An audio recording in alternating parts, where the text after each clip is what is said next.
after when you're ready. So yeah, like I was saying, women a lot of the time for a lot of women, I'm not gonna say all women, but a lot of women do feel like they're in constant states of danger or in high stress situations, whether it be they're out and about just trying to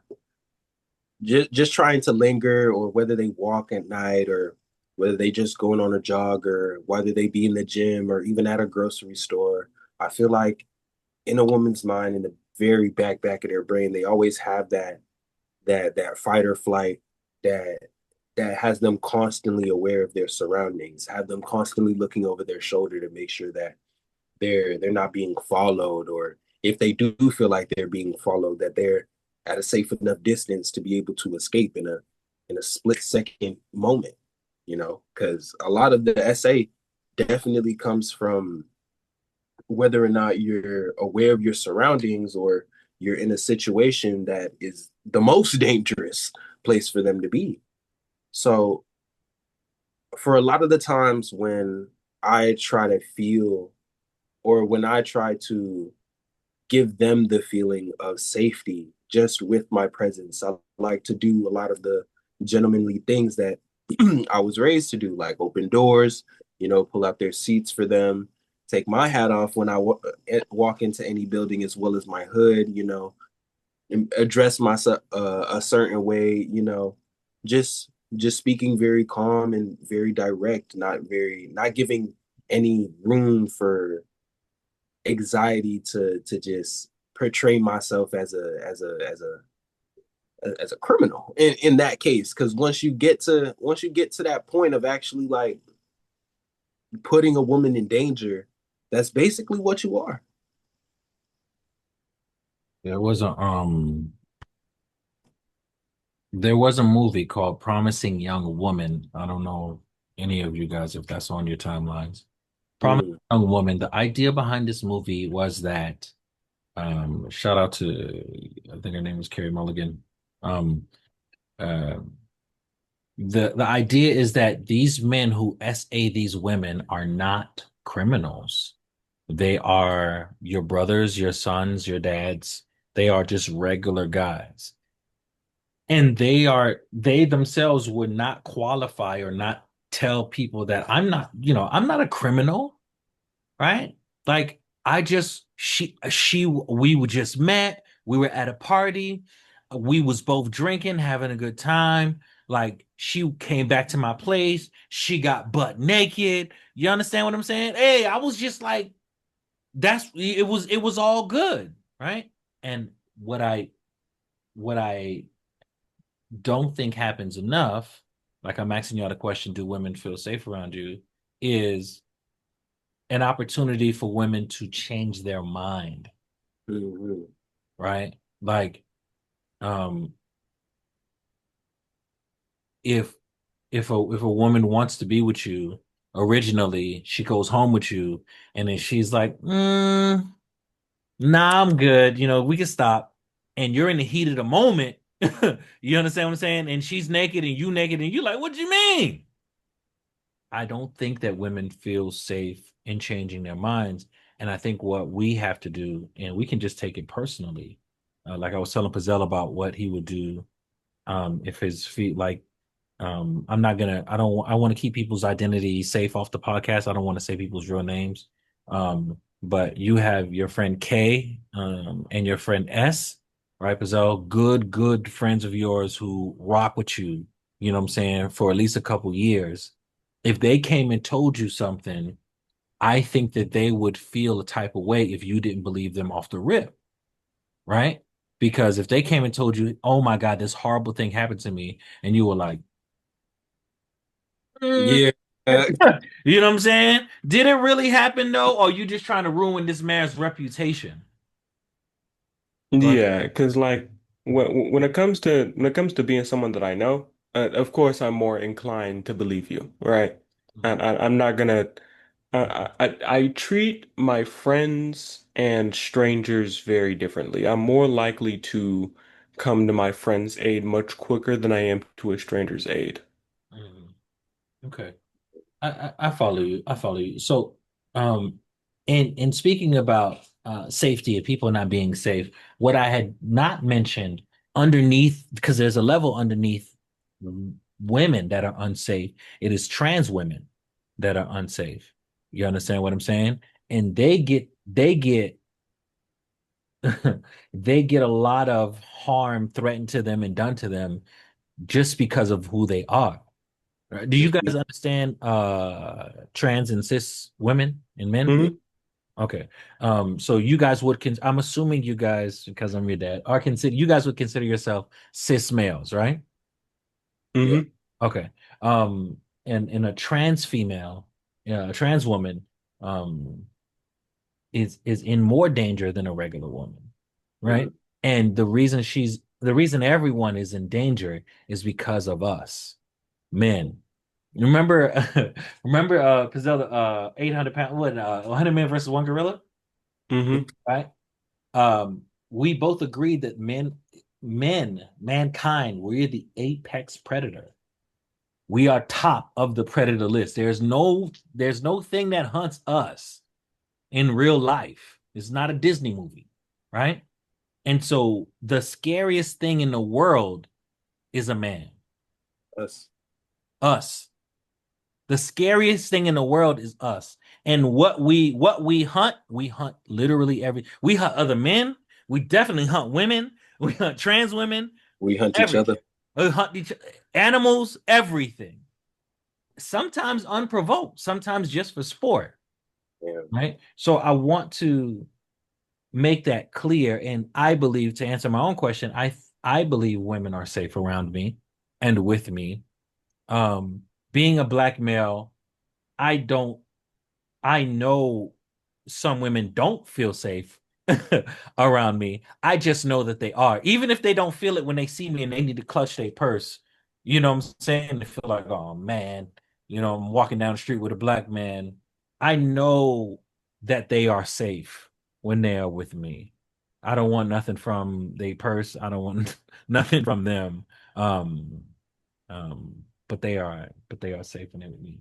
Um, so I'm gonna get at the last question because I asked about how y'all identify, right?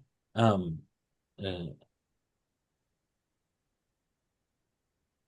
the how do you feel like gender plays a part?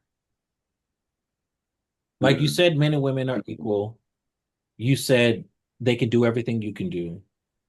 Do you feel like there is a man's job or a woman's job? mm. Well, to take it face first, I would say that us men and women, we are equal, but not in the slightest the same. There's a lot of things that we are better at in certain aspects, which is why we have split things like sports as well as as well as specific positions in terms of, I mean, I won't say in office because I am seeing a lot of women like getting shut down by that glass ceiling, like it's just the bar that I'm seeing Yeah, them come up to, women, and then they just yeah, get women hard his, stopped. historically, women cannot have not made as much as a man for doing the same job. And it Right. doesn't matter what industry it's in. You know what I'm saying? Right. Um, So we definitely do have a lot of the same capabilities, but just as many that we do have the same, we are indifferent. There are a plethora of reasons as to why it was 100 men and not 100 women versus a gorilla. So for for different parts of life, there requires different kinds of things that come from different kinds of people. Whether it come from women just being women just being better caretakers, like in hospitals and for looking over elderly people, and then when it comes to men literally having to physically pick whole boulders and logs and cutting trees down and stuff, like there's no, oh yeah, it's awesome, there's nothing that a woman couldn't do. No, because a woman could chop down a tree and a guy could definitely take care of an old person. There's just different things that we might be better at, and whether or not it's because of our gender, I would say that the opportunities to be put in those circumstances, gender does play a huge part. So, what do you think? Yeah, I agree with PJ on the front that uh, gender really plays less and less of a role the more that women are given the same things that men are given. Rights to vote, rights to this, that, and the third. What I think needs to, what step I think needs to be taken in order to achieve equity would be uh closing the wage gap, basically just closing the wage gap because we're men and women are capable of the same jobs. Whether or not one will do one better than the other doesn't really play a part in getting paid. You know what I'm saying? Unless you're getting paid for the work itself, how good you're at it shouldn't really be a factor as long as you're willing to work. Mhm. And uh what I want is for everyone to be given the same opportunities. Right. Okay. A lot of the times, opportunities are stripped from people just because they could be neither. They could identify something completely different, and they'd still get stripped out of an opportunity like that. It gets that deep for a lot of people, and in a lot of places, just all around the world.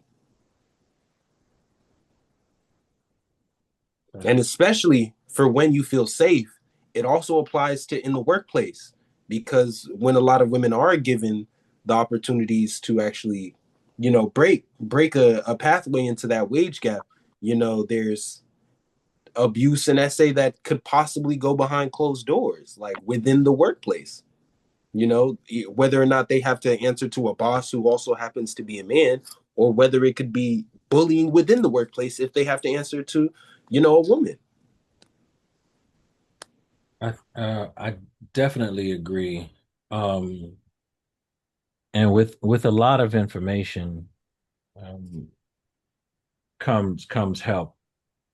So not only are uh, women in danger, but like PJ said, kids are in danger too. There's men who are in danger from other men. We talked about cyberbullying as well. Um, Mm-hmm.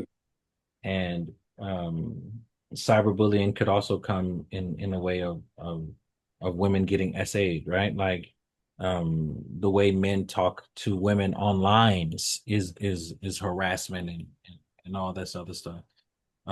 Kids sometimes put themselves in a position where they're just kids, and then a man comes and um, takes that, something away. But this is not about bullying men. I'm a man. I'm a cis male. Though I may identify as cis male, straight, black, queer, whatever, right? However the adjectives line up, cis queer That's black male, whatever it is, right? Cis. I'm gonna go with cis queer black male. Um, I'm not bashing men. I'm just encouraging. I want to encourage all men to ask themselves that question of, do women feel safe with me? And to your point, do children feel the safe? children especially. I've Yeah. been a summer camp counselor for 2 whole years, and I've had to sit and really ask myself, like, do Mhm. these kids even feel safe with my presence? Like, do I really bring joy? Do I bring safety? Things like that, not just to children, but to women in the workplace as well. So you're about to be a camp counselor. Can you talk about that a little bit about how you plan to make kids feel like they're safe around you? I mean, during my time of living in Florida, that I've of course had to be the big brother of the house since some of our smaller relatives spend a lot of time there as well. And so I believe that I won't have that much issue with making children feel comfortable around me since I'm essentially a kid as well, just bigger and smarter than they are. So I can really just uh give myself the image of like an older brother, like a older cousin or something, because I'm going to be on their side no matter what. But first and foremost, my goal is to educate them. Mm. All right. Speaking of educate, if you could, um, I'm gonna do something a little different. If you could, because I'll look up real quick from your phone the number or the hotline if they have a hotline for people who have suffered SA, and they need to call somebody and they don't have a friend, or a dad or a mom or somebody they can talk to, they can talk to somebody on the phone. If you can look that number up and uh give it to the camera in this episode. Yeah. Sure. And especially for all of those who feel like they can't be heard Uh, in a lot of circumstances or in a lot of situations that they've been in, there are those who do hear you. There are those Yeah. who will listen, and there are more than enough people in this world who are willing to help. Yeah, and there are a multitude of numbers here, but the one that showed up first is 800-656-4673. and what is that number for? The National Sexual Assault Hotline, available 24 hours. Give that number again. 800-656-4673. PJ, can you look up the number for the suicide hotline and give it to him, please? Inside our line perfectly. Yeah.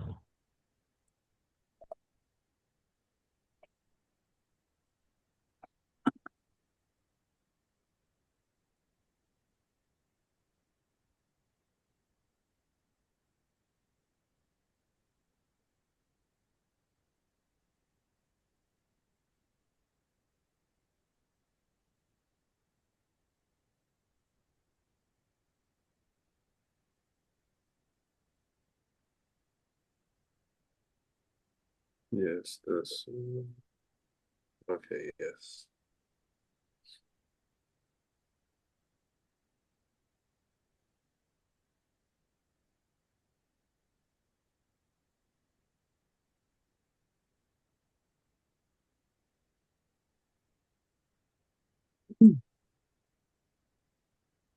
All right.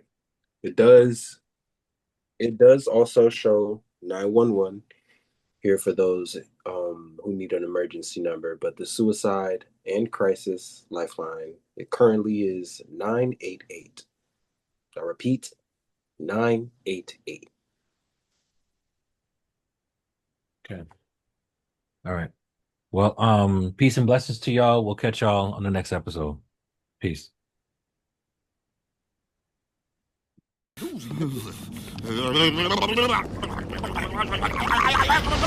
What did you say, nigga?